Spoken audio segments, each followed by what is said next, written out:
My favorite thing about surrender is that once you've just given everything over to the Lord, then whatever actually happens has to be God. So when you're trying to control everything and you're trying to make things happen in your own flesh, and you're trying to discern things and figure things out and understand everything, it's very hard to see God move when you're in that place. But it's when you just get to the very end of yourself and you're like, okay, all of my scheming and all of my strategizing and all of my trying to figure everything out has gotten me nowhere. So I just have to give it all to the Lord. How I give it all to the Lord is I just say, God,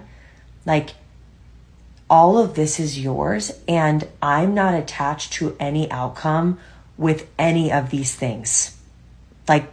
I don't need any of these things to happen any which way, or even need to understand how any of these things play out. And then what happens is when you give God the reins to your life, really give him the reins, where you just stop controlling, obsessing, freaking out over all of these areas, or maybe it's a specific area in your life. What happens is you're completely open-handed.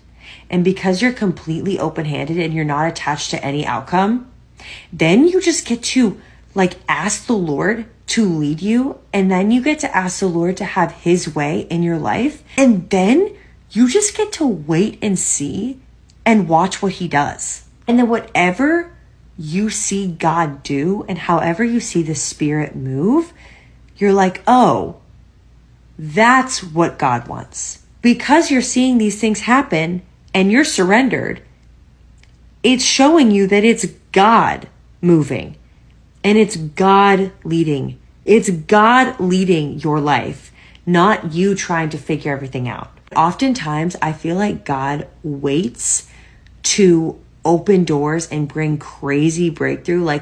He doesn't do that, at least in my life, until we fully surrender and we fully are hands off the steering wheel. I cannot figure this out. I find that when I let it go and I just let God move, it's so cliche, but let go and let God, I actually see God move in my life. And he moves more than when I was trying to control everything. It's really a beautiful thing.